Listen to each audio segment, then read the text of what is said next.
अथ संकल्पम। इस मंत्र से भगवान शिव और पार्वती के लिए संकल्प प्रदान करें।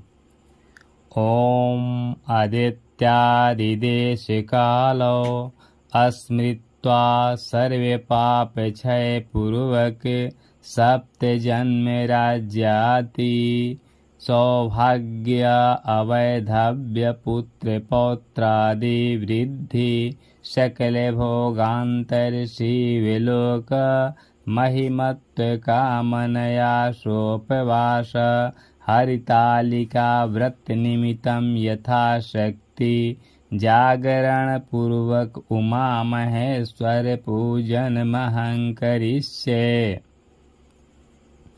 ध्यानम। इस मंत्र से भगवान शिव और पार्वती के लिए ध्यान करें। मंदारे माला कुलितालकाय कपाल मालांकित शेखराय दिव्यांबराय च दिगंबराय नमः शिवाय च नमः शिवाय। आवाहनम। इस मंत्र से व्रती भगवान शिव और पार्वती को आवाहन करें।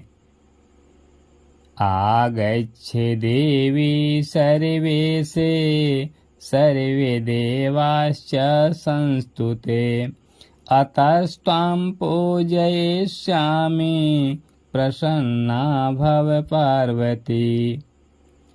आसनम। इस मंत्र से भगवान शिव और पार्वती को आसन पर विराजमान करें। शिवे शिव प्रिय देवी मंगले च जगन्मये शिवे कल्याण दे देवी शिव रूपे नमोस्तुते।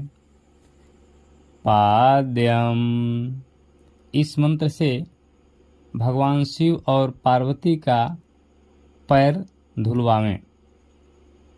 शिव रूपे नमस्तेऽस्तु शिवाय सततं नमः शिव प्रीतियुता नित्यं पाद्यं मे प्रतिगृहीतम्। आराध्यम। इस मंत्र से भगवान शिव और पार्वती को अर्घ्य समर्पित करें। संसारिताप विच्छेदम कुरु मे सिंहवाहिनी सर्वे काम प्रदे देवी अर्घ्यं मे प्रतिगृहीतम्। आचमनम।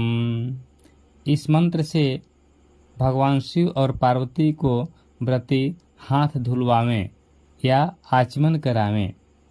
राज्य सौभाग्य दे देवी प्रसन्ना भव पार्वती मंत्रेणानेन देवी त्वं पूजिता असि महेश्वरी लोकानां तुष्टिकर्त्री च मुक्तिदा च सदा नृणां वाञ्छितं देहि मे नित्यं दुरितं च विनाशया। पंचामृत स्नानम। इस मंत्र से व्रती भगवान शिव और पार्वती को पंचामृत स्नान करावें।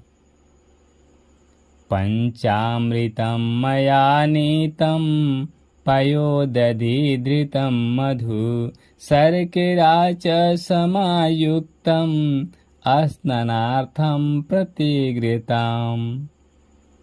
अब पंचामृत स्नान कराने के बाद यानी दूध घी मध चीनी गुड़ इत्यादि 5 चीजों से स्नान कराने के बाद भगवान शिव और पार्वती को शुद्ध जल से स्नान करावें। शुद्ध जल स्नानम। मंदाकिनी गोमती च कावेरी च सरस्वती कृष्णा च तुंगभद्रा च सर्वा स्नानार्थमागता है। अब भगवान शिव और पार्वती को स्नान कराने के बाद उनको वस्त्र समर्पित करें। वस्त्रं वस्त्रजुग्मं गृहाणेदं देवी देवस्य वल्लभे सर्वसिद्धिप्रदे देवी मंगलम कुरु मे सदा। चंदनम।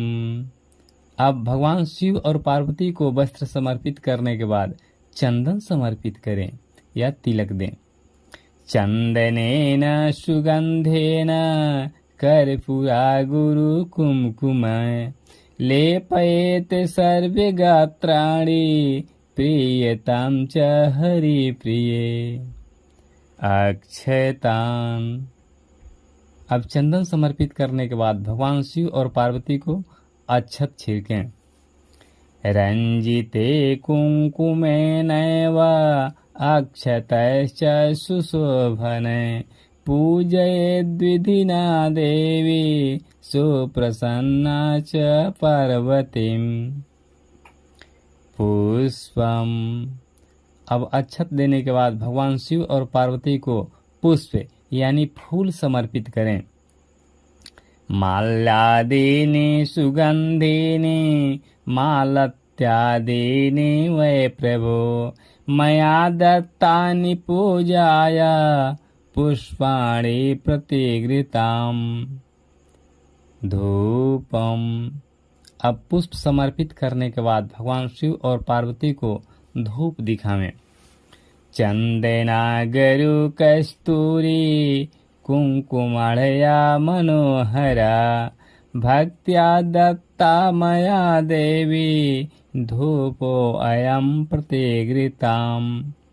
अब धूप दिखाने के बाद भगवान शिव और पार्वती को दीपक जलाकर दिखावें। दीपम।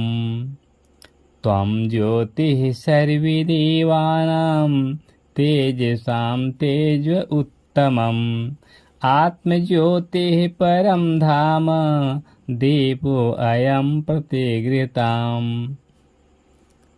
नैवेद्यम। अब दीपक दिखाने के बाद भगवान शिव और पार्वती को नैवेद्य यानी दही गुड़ चढ़ावें और मिष्ठान पकवान चढ़ावें। नैवेद्यम गृहीतां देवी भक्ति में निश्चलं कुरु ईप्सितं च वरं देहि परत्र च परं गतिम्। फलम। अब नैवेद्य चढ़ाने के बाद भगवान शिव और पार्वती को फल समर्पित करें। इदं फलं मया देवी स्थापितं पुरतस्तव येन मे सफलं कर्म भवेत् जन्मनि जन्मनि। तांबूलम। इस मंत्र से व्रती भगवान शिव और पार्वती को पान सुपारी लवंग इलायची इत्यादि प्रदान करें। पुंगी फलम महदिव्यम नागवल्ली दलैर्युतम कर्पूरेण समायुक्तम तांबूलम प्रतिगृहीताम्। दक्षिणाम। इस मंत्र से भगवान शिव और पार्वती को यथाशक्ति दक्षिणा चढ़ावें। हिरण्यगर्भे गर्भस्थं हेम बीजं विभावसो अनंत पुण्य फलदमतः शांति प्रयच्छ मे। प्रार्थना। अब पूजा के अंत में भगवान शिव और पार्वती को प्रार्थना करें और क्षमा याचना करें। सौभाग्यम चाप्य वैधव्यम पुत्र पौत्रादिकं सुखम बहुपुण्य फलम सर्वमतः शांति च देहि मे। मंत्रहीनं क्रियाहीनं भक्तिहीनं यदीश्वरी पूजिता असि महादेवी संपूर्णं च वदस्व मे। इति उमा महेश्वर पूजा विधि समाप्तः। अब भगवान शिव और पार्वती का पूजा समाप्त हुआ। अब इसके बाद व्रती को चाहिए कि हरितालिका व्रत का कथा ध्यानपूर्वक श्रवण करें।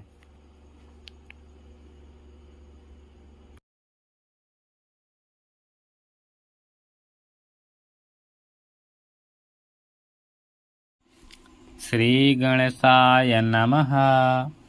हरितालिका व्रत कथा।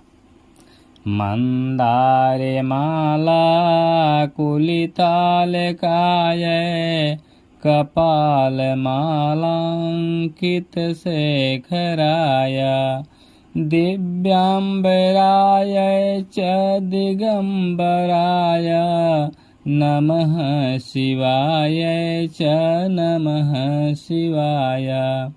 कैलास शिखरे रम्ये गौरी पृच्छति शंकरं गुह्याद् गुह्यतरं गुह्यं कथयस्व महेश्वर। सर्वेषां सर्वधर्माणामल्पायासं महत्फलं प्रसन्नो असि मया नाथ तथ्यं ब्रूहि ममाग्रतः। केन त्वं हि मया प्राप्तस्तपोदानव्रतादिना अनादिमध्यनिधनो भर्ता चैव जगत्प्रभु। ईश्वर उवाच शृणु देवी प्रवक्ष्यामि तवाग्रे व्रतमुत्तमं यद्योप्यं मम सर्वस्वं कथयामि तव प्रिये। यथा चोड्डुगणे चन्द्रो ग्रहाणां भानुरेव च बाणानां च यथा विप्रो देवानां विष्णुरेव च। सूत जी कहते हैं, मंदार की माला से जिन पार्वती जी का केशपाल अलंकृत है यानी सुशोभित है, और मुंडू की माला से जिन शिव जी की जटा अलंकृत है, जो पार्वती जी दिव्य वस्त्र धारण की हैं और शिव जी दिगंबर यानी नंगे हैं, ऐसी श्री पार्वती जी तथा शिव जी को मैं प्रणाम करता हूँ। रमणीक कैलाश पर्वत के शिखर पर बैठी हुई पार्वती जी कहती हैं, हे महेश्वर, हमें कोई गुप्त व्रत या पूजन बताइए जो सब धर्मों से सरल हो यानी आसान हो, जिसमें परिश्रम भी कम करना पड़े लेकिन फल अधिक मिले। हे नाथ, यदि आप मुझ पर प्रसन्न हो तो यह विधान बतलाइए।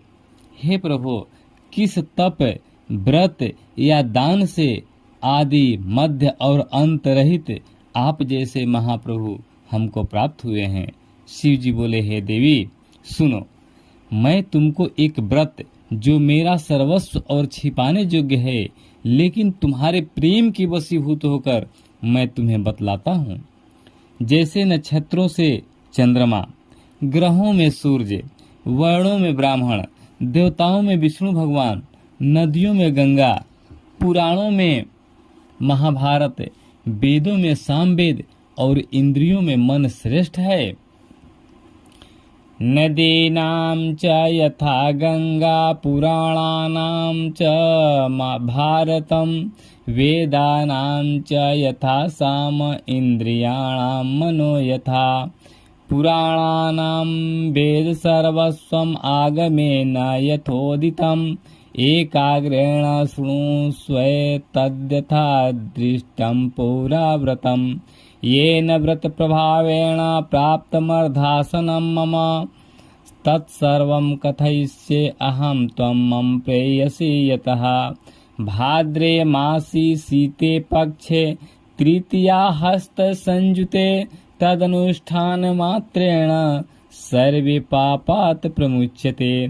शृणु देवी त्वया पूर्वं यद् व्रतं चरितं मम तत्सर्वं कथयिष्यामि यथावृतं हिमालये। पार्वत्युवाच कथं कृतं मया नाथ व्रतानामुत्तमं व्रतं तत्सर्वं श्रोतुमिच्छामि त्वत्सकाशान् महेश्वर। शिव उवाच अस्ति अत्र महान् दिव्यो हिमवान्वय नागेश्वरः नानाभूमि समाकीर्णो नानाद्रुम समाकुलः नाना पक्षी समायुक्तो नाना मृग विचित्रतः यत्र देवा स गंधर्वा सिद्धाचरण गुह्यकः। वेदों में सामवेद और इंद्रियों में मन श्रेष्ठ है। सब पुराण और वेदों का सर्वस्व जिस तरह कहा गया है, मैं तुम्हें एक प्राचीन व्रत बतलाता हूँ, एकाग्र मन से सुनो। जिस व्रत के प्रभाव से तुमने मेरा आधा आसन प्राप्त किया है, मैं वह तुमको बतलाऊंगा, क्योंकि तुम मेरी प्रेयसी हो। भाद्रपद मास में यानी भादो महीना में हस्त नक्षत्र से युक्त यानी हथिया नक्षत्र से युक्त शुक्ल पक्ष की तृतीया यानी अंजुरिया के तीज तिथि को उसका अनुष्ठान मात्र करने से स्त्रियां सब पापों से मुक्त हो जाती है। हे देवी, तुमने आज से बहुत दिनों पहले हिमालय पर्वत पर इस व्रत को किया था। यह वृतांत मैं तुमसे कहूंगा। पार्वती ने पूछा, हे नाथ, मैंने क्यों यह व्रत किया था, यह सब आपके मुख से सुनना चाहती हूँ। शिव जी ने कहा, भारतवर्ष के उत्तर की ओर एक बड़ा रमणीक और पर्वतों में श्रेष्ठ हिमवान नामक पर्वत है। उसके पास तरह तरह की भूमियां हैं, तरह तरह के वृक्ष उस पर लगे हुए हैं। नाना प्रकार के पक्षी और अनेक प्रकार के पशु उस पर निवास करते हैं। वहां पहुंचकर गंधर्वों के साथ बहुत से देवता सिद्धचारण पक्षीगण सर्वदा प्रसन्न मन से विचरते हैं। वहां पहुंचकर गंधर्व गाते हैं, अप्सराएं नाचती हैं, विचरन्ति सदा हृष्टा गंधर्वा गीत तत्परः स्फटिक कांचनम श्रृंगम मणिवैदुर्य भूषितम भूर्जैर्लिखिन्नवाकाशं सुहृदो मंदिरम यथा हिमेन पूरितं सर्वं गंगाध्वनि विनोदितः।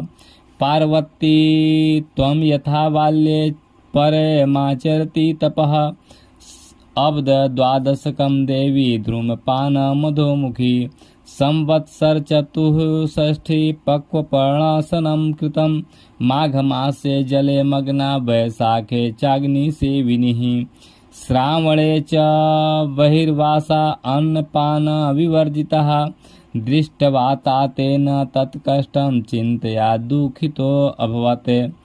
कस्मै देया मया कन्या एवं चिन्तातुरो अभवत्। तदैवावसरे प्राप्तो ब्रह्मपुत्रस्तु धर्मवित् नारदो मुनिसादुर्ल शैलपुत्री दिदृक्षया दत्त्वा अर्ध्यविष्टरं पाद्यं नारदं प्रोक्तवान् गिरि। हिमवान् उवाच, किमर्थमागतः स्वामिन् वदयस्व मुनिसत्तम महाभागेन संप्राप्तः त्वदागमनमुत्तमम्। नारद उवाच, शृणु शैलेन्द्र मद्वाक्यं विष्णुना प्रेषितो असम्यहं योग्यं योग्याय दातव्यं कन्यारत्नमिदं त्वया। वासुदेव समो नास्ति ब्रह्मशक्र शिवादिषु तस्माद्देया त्वया कन्या अत्रार्थे सम्मतं मम। हिमवान् उवाच, वासुदेव स्वयं देव कन्यां प्रार्थयते यदि तदा मया प्रदातव्या त्वदागमन गौरवात्। इत्येवं कथितं श्रुत्वा नाभस्यन्तर्दधे मुनिः ययौ पीताम्बरधरं शंख चक्र गदाधरम्। उस पर्वतराज के कितने ही शिखर ऐसे हैं कि जिनमें स्फटिक, रत्न और वैदुर्य मणि आदि की खानें भरी हैं। यह पर्वत ऊंचा तो इतना अधिक है कि मित्र के घर की तरह समझकर आकाश का स्पर्श किए रहता है। उसके समस्त शिखर सदैव ही हिम अर्थात बर्फ से आच्छादित रहते यानी ढके रहते हैं और गंगा जल की ध्वनि सदा सुनाई देती रहती है। हे पार्वती, तुमने बाल्यकाल में उसी पर्वत पर तपस्या की थी। 12 वर्ष तक तुम उल्टी टंग कर केवल धुआं पी कर रही। 12 वर्ष तक तुम उल्टी टंकर केवल धुआं पीकर रहे। 64 वर्ष तक सूखे पत्ते खाकर रहे। माघ मास में तुम जल में बैठी रहती और बैसाख की दोपहरिया में पंचाग्नि तापती थी। श्रावण के महीने में यानी सावन महीने में जल बरसता तो तुम भूखी प्यासी रहकर मैदान में बैठी रहती थी। तुम्हारे पिता इस तरह के कष्ट सहन को देखकर बड़े दुखी हुए। वे चिंता में पड़ गए कि मैं अपनी कन्या किसको दूं। उसी समय नारद जी वहां आ पहुंचे। मुनिश्रेष्ठ नारद जी उस समय तुम्हें देखने गए थे। नारद जी को देखकर गिरि ने अर्घ्य पाद्य आसन आदि देकर उनकी पूजा की और कहा, हे स्वामिन, आप किस लिए आए हैं? मेरा अहोभाग्य है, आपका आगमन मेरे लिए अच्छा है। नारद जी ने कहा, हे पर्वतराज, सुनो, मैं भगवान विष्णु का भेजा हुआ आपके पास आया हूँ। आपको चाहिए कि यह कन्या रत्न किसी योग्य वर को दे दें। भगवान विष्णु के समान योग्य वर ब्रह्मा, इंद्र और शिव इनमें से कोई नहीं है। इसलिए मैं यही कहूँगा कि आप अपनी कन्या भगवान विष्णु को ही देवें। हिमवान ने कहा, भगवान विष्णु स्वयं मेरी कन्या ले रहे हैं और आप यह संदेश लेकर आए हैं तो मैं उन्हें अपनी कन्या दूंगा। हिमवान की इतनी बात सुनकर मुनिराज नारद आकाश में विलीन हो गए। वे पीताम्बर, शंख, चक्र और गदाधारी भगवान विष्णु के पास पहुंचे।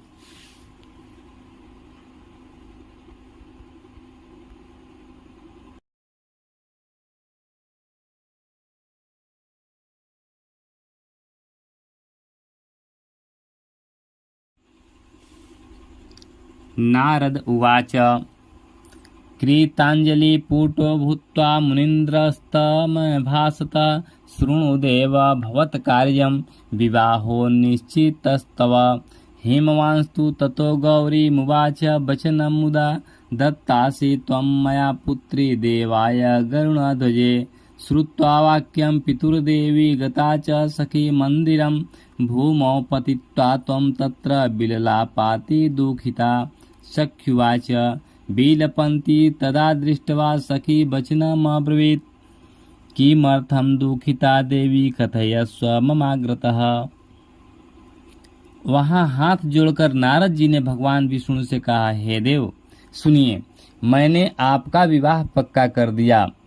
उधर हिमवान ने पार्वती के पास जाकर कहा कि हे पुत्री, मैंने तुम्हें भगवान विष्णु को दे डाला। अब पिता की बात सुनकर तुम बिना उत्तर दिए ही अपनी सखी के घर चली गई। वहीं जमीन पर पड़कर तुम बड़ी दुखी होती हुई विलाप करने लगी। तुमको इस तरह विलाप करते देख एक सखी ने पास आकर कहा, यद्भवद्त्याभिलषितं करिष्ये अहं न संशयः। पार्वत्युवाच, सखी शृणु मम प्रीत्या मनो अभिलषितं मम, महादेवं च भर्तारं करिष्ये अहं न संशयः। एतन्मे चिन्तितं कार्यं तातेन कृतमन्यथा, तस्माद् देह परित्यागं करिष्ये अहं न संशयः। पार्वत्या वचनं श्रुत्वा सखी वचनमब्रवीत्। सख्युवाच, पिता यत्र न जानाति गमिष्यामि हि तद्वनम्, इत्येवं सम्मतं कृत्वा नीतासि त्वं महद्वनं। पिता निरीक्षयामास हिमवांस्तु गृहे गृहं, केन नीतास्ति मे पुत्री वेदे देवदानव किन्नरः। नारदाग्रे कृते सत्यं दास्ये च गरुणध्वजे, इत्येवं चिन्तयाविष्टो मूर्छितो अपि गतापः। हा हा कृत्वा प्रधावन्तो लोकास्ते गिरिपुङ्गवम्, ऊचुर्गिरिवरं सर्वे मूर्छा हेतुं गिरिवदः। दुःखस्य हेतुं शृणुत कन्यारत्नं हृतं मम, द्रष्टा वा कालसर्पेण सिंहव्याघ्रेण वा हता।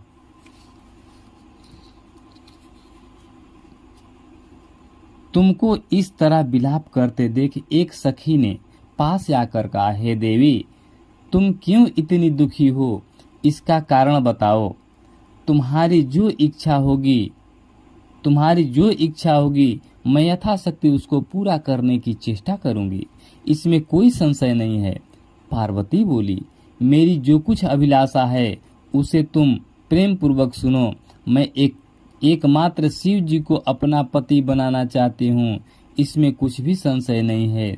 मेरे इस विचार को पिताजी ने ठुकरा दिया है, इससे मैं अपने शरीर को त्याग दूंगी। पार्वती की इस बात को सुनकर सखियों ने कहा कि शरीर का त्याग न करो, चलो किसी ऐसे वन को चलें जहाँ पिता को पता न लगे। ऐसी सलाह सुनकर तुम वैसे वन में जा पहुंची। उधर तुम्हारे पिता घर घर तुम्हें खोजने लगे, दूतों द्वारा भी खबर लेने लगे कि कौन देवता या किन्नर मेरी पुत्री को हर ले गया है। उन्होंने मन ही मन कहा, मैं नारद जी के आगे प्रतिज्ञा कर चुका हूँ कि अपनी पुत्री भगवान विष्णु को दूंगा। ऐसा सोचते सोचते हिमवान मूर्छित हो गए। गिरिराज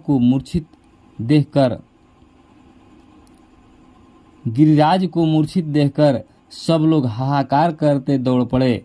जब होश हुआ तो सब पूछने लगे कि गिरिराज, आप अपनी मूर्छा का कारण बताइए।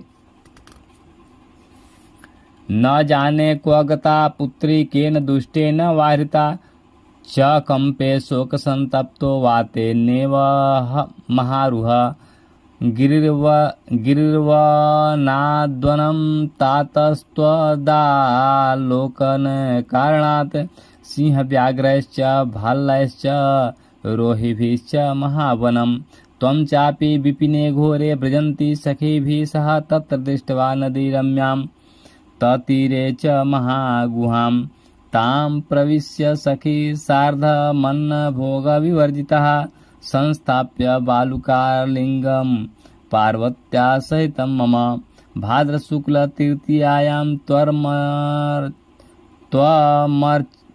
त्वमर्चन्ति तु हस्तभे तत्र वाद्येन गीतेन रात्रौ जागरणं कृतं व्रतराजा प्रभावेण आसनं चलितं मम संप्राप्तो अहं तदा तत्र यत्र त्वं सखीभिः सह। हिमवान ने कहा, आप लोग मेरे दुख का कारण सुने।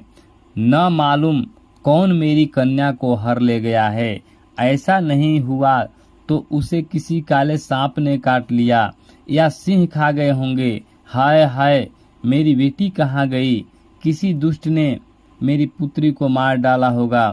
ऐसा कह वे वायु के झोंके से कांपते हुए वृक्ष के समान कांपने लगे। इसके बाद हिमवान तुम्हें वन वन खोजने लगे। वह वन भी सिंह, भालू, हिंसक जंतुओं से बड़ा भयानक हो रहा था। तुम भी अपनी सखियों के साथ उस भयानक वन में चलती चलती एक ऐसी जगह जा पहुंची जहां एक नदी बह रही थी। उसके रमणीय तट पर एक बड़ी सी कंदरा थी। तुमने उसी कंदरा में आश्रम बना लिया और मेरी एक बालुकामयी प्रतिमा बनाकर अपनी सखियों के साथ निराहार रहकर मेरी आराधना करने लगी। जब भाद्रपद शुक्ल पक्ष की हस्तयुक्त तृतीया तिथि प्राप्त हुई तब तुमने मेरा विधिवत पूजन किया और रात भर जाकर गीत वाद्यादि से मुझे प्रसन्न करने में बिताया। उस व्रतराज के प्रभाव से मेरा आसन डगमगा उठा, जिससे मैं तत्काल उस स्थान पर जा पहुंचा जहां पर तुम अपनी सखियों के साथ रहती थी। वहां पहुंचकर मैंने तुमसे कहा कि मैं तुम पर प्रसन्न हूं, बोलो क्या चाहती हो। प्रसन्नो अस्मि मया प्रोक्तम वरम ब्रूहि वरान्ने यदि देवा प्रसन्नो असि भर्ता भव महेश्वरः। तथेत्युक्त्वा तु सम्प्राप्तः कैलासः पुनरेव च ततः प्रभाते प्रतिमां नद्यां कृत्वा विसर्जनं पारणं तु कृतं तत्र सख्या सह त्वया शुभे। हिमवानपि तं देशे मा जगाम घनं वनं चतुरासां निरीक्षस्तु विकलः पतितो भुवि दृष्ट्वा तत्र नदीतीरे प्रसुप्तं कन्यकाद्वयम् तथाप्योत्सङ्गमायुरोग्य रोदनं कृतवान् गिरिः सिंहव्याघ्रादिभिर्युक्तं किमर्थं वनमागता। पार्वत्युवाच शृणुतात मया पूर्वं दत्ता स्वात्मा तु शङ्करे तदन्यथा कृतं तात तेनाहं वनमागता। तथोत्युक्त्वा तु हिमवान् नीतासि त्वं गृहं प्रति तथा प्रत्युक्तस्माकं कृत्वा वैवाहिकीं क्रियां तेन व्रतप्रभावेण प्राप्तमर्धासनं प्रिये तद्दादि व्रतराजस्तु कस्याग्रे न न्यवेदयम्। व्रतराजस्य नामेदं शृणु देवी यथा भवेत् आलिभिर्हरिता यस्मात् तस्मात् सा हरितालिका। पार्वत्युवाच नामेदं कथितं नाथ विधिं वद मम प्रभो किं पुण्यं किं फलं चास्य केन वा क्रियते व्रतम्। तुमने कहा मेरे देवता यदि आप मेरे ऊपर प्रसन्न हैं तो मेरे पति बने। मैंने तथास्तु कहकर कैलाश पर्वत पर वापस आने पर तुमने वह प्रतिमा नदी में प्रवाहित कर दी और सखियों के साथ उस महाव्रत का पारण किया। हिमवान भी तब तक उस वन में तुम्हें खोजते हुए आ पहुँचे। चारों दिशाओं में तुम्हारी खोज करते करते वे व्याकुल हो चुके थे, इसलिए तुम्हारे आश्रम के समीप पहुँचते ही गिर पड़े। थोड़ी देर बाद उन्होंने नदी के तट पर दो कन्याएं देखी। देखते ही उन्होंने तुम्हें छाती से लगा लिया और बिलख कर रोने लगे। फिर पूछा पुत्री तुम सिंह व्याघ्र आदि जंतुओं से भरे इस वन में क्यों आ पहुंची। पार्वती ने उत्तर दिया हे पिताजी मैंने पहले ही अपने आप को शिव जी के हाथों सौंप दिया था। आपने मेरी बात टाल दी, इससे मैं यहाँ चली आई।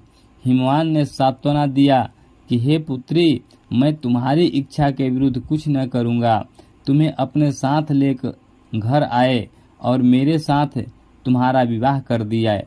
इसी से तुमने मेरा अर्धासन पाया है, यानी आधे आसन पाया है। और मनोहर धूप और तब से आज तक किसी के सामने मुझे यह व्रत प्रकट करने का अवसर नहीं प्राप्त हुआ। हे देवी मैं यह बताता हूँ कि इस व्रत का हरितालिका नाम क्यों पड़ा। तुमको सखियां हर ले गई थी, इसी से हरितालिका नाम पड़ा। पार्वती ने कहा हे प्रभु आपने नाम तो बताया, अब विधि भी बताइए। इसका क्या पुण्य है, क्या फल है, यह व्रत कौन करे।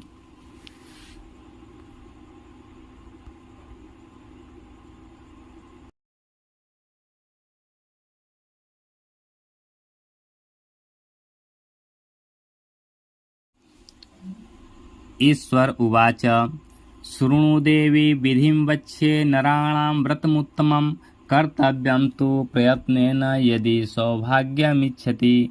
तोरणादि प्रकर्तव्यं कदली स्तम्भमण्डितम् आच्छाद्य पट्टवस्त्रेण नानावर्णविचित्रितम् चन्दनादि सुगन्धेन लेपयेद् गृहमण्डपम् शङ्खभेरी मृदङ्गाश्च वादयेत् बहुभिर्जनैः।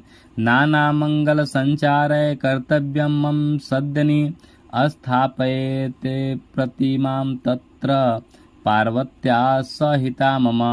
पूजयेद् बहुभिः पुष्पैर्गन्धैर्धूपैर्मनोहरै नानाप्रकारैर्नैवेद्यरूपस्य जागरणं निशिः। नारिकेलै पुङ्गफलैर्जम्बीरैः बीजपूरैस्तु नारङ्गै कलैरन्यैर्विशेषतः। ऋतुदेशोद्भवैश्चैव फलैश्च कुसुमैरपि धूपदीपादिभिश्चैव मन्त्रेणानेन पूजेत्। शिवाय शिवरूपिण्ये मङ्गलाय महेश्वरी शिवे सर्वार्थदे देवी शिवरूपे नमोऽस्तुते। शिवरूपे नमस्तुभ्यं शिवाय सत्तं नमः। नमस्ते ब्रह्मरूपिणे जगदात्रे नमो नमः। संसार भय संत्रस्त्राहि मां सिंहवाहिनी येन कामेन भो देवी पूजितासि महेश्वरी। राज्य सौभाग्यं मे देवी देहि प्रसन्ना भव पार्वती मंत्रेणानेन भो देवी पूजयेदु मया सह।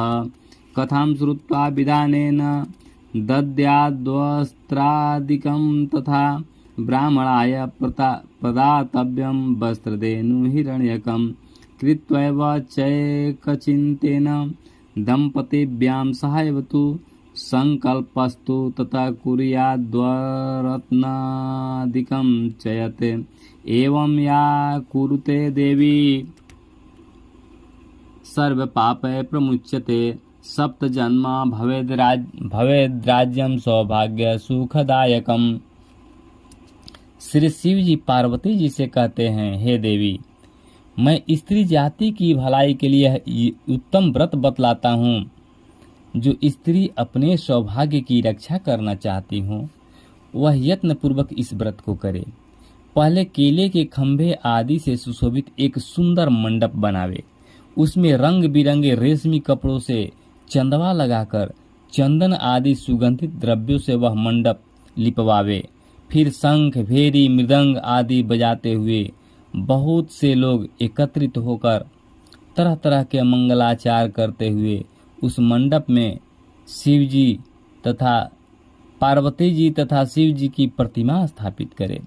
उस रोज दिन भर उपवास रहकर बहुत से सुगंधित फूल, गंध और मनोहर धूप, नाना प्रकार के नैवेद्य आदि एकत्र कर मेरी पूजा करे और रात भर जागरण करे।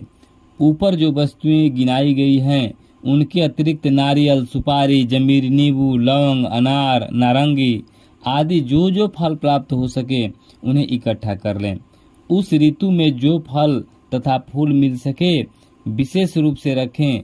उसके बाद धूप दीप आदि से पूजन कर प्रार्थना करें।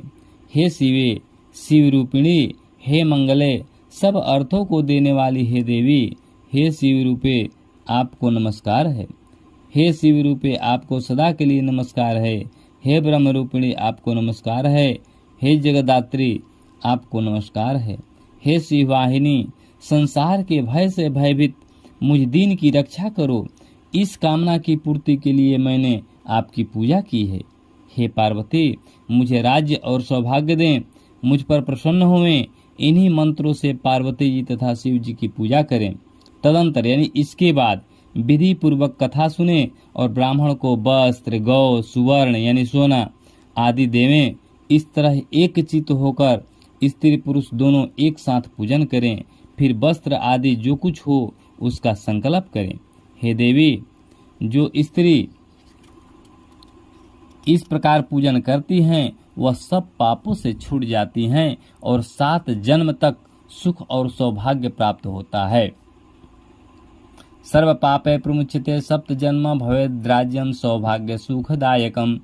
तृतीयायां तु या नारी अनहारं समाचरेत् सप्त जन्म भवेद्वन्द्या वैधव्यं च पुनः पुनः। दारिद्र्यं पुत्रशोकं च कर्कशा दुःखभागिनी सा पतिता नरके घोरे नोपवासं करोति या। अन्नाहारात् सुकरी स्यात् फलभक्षेण मर्कटी जलौका जलपानेन क्षीराहारेण सर्पिणी मांसाहारात् भवेद् व्याघ्री मर्जारी दधि भक्षणात् मिष्ठानात् पिपीलिका जन्म मक्षिका सर्वभक्षणात् निद्रावसे नाजगरी कुकुटी पति वंचनात् तस्मात् सर्वप्रयत्नेन व्रतं कुर्युं सदा स्त्रियः। कांचनं राजितं ताम्रं यथा वंशस्य भाजनं दापयेदन्नं विप्राय पारणं तदनन्तरम्। एवं विधि या कुरुते च नारी स्मयानिभं सा लभते च स्वामिनं विनाशकाले तव तुल्यरूपं सायुज्य भुक्ति लभते च मुक्तिम्। अश्वमेघ सहस्राणि वाजपेय शतानि च कथा श्रवण मात्रेण तत्फलं प्राप्यते नरः। एतत्ते कथितं देवी व्रतानां व्रतमुत्तमं यत् कृत्वा सर्वपापेभ्यो मुच्यते नात्र संशयः। और उसे 7 जन्म तक सुख तथा सौभाग्य प्राप्त होता है। जो स्त्री तृतीया तिथि का व्रत न कर अन्न भक्षण करती है तो वह 7 जन्म तक बंध्या रहती है और उसको बार बार विधवा होना पड़ता है।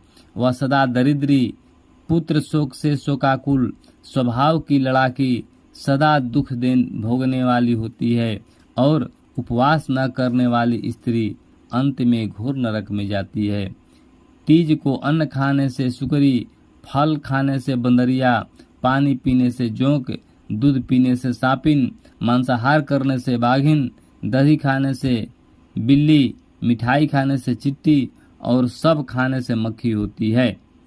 उस रोज सोने से अजगरी और पति को धोखा देने से मुर्गी होती है। इसलिए हर स्त्रियां व्रत अवश्य करें। दूसरे दिन सुवर्ण, चांदी, तांबा अथवा बांस के पात्र में अन्न भरकर ब्राह्मण को दान दें और पारण करें। जो स्त्री इस प्रकार व्रत करती हैं वह मेरे समान पति पाती हैं और जब वह मरने लगती हैं तो तुम्हारे समान उसका रूप हो जाता है। उसे सब प्रकार से सांसारिक भोग और सायुज्य मुक्ति मिल जाती है। इस हरितालिका की व्रत कथा मात्र सुन लेने से प्राणी को 1000 अश्वमेघ और सैकड़ों वाजपेय यज्ञ करने का फल प्राप्त होता है। हे देवी, मैंने यह सब व्रतों में उत्तम व्रत बतलाया जिसके करने से प्राणी सब पापों से छूट जाता है। इसमें कुछ भी संशय नहीं है। उमापति महादेव की जय, पार्वती माता की जय, गणेश भगवान की जय, हरतालिका व्रत पूजा की जय।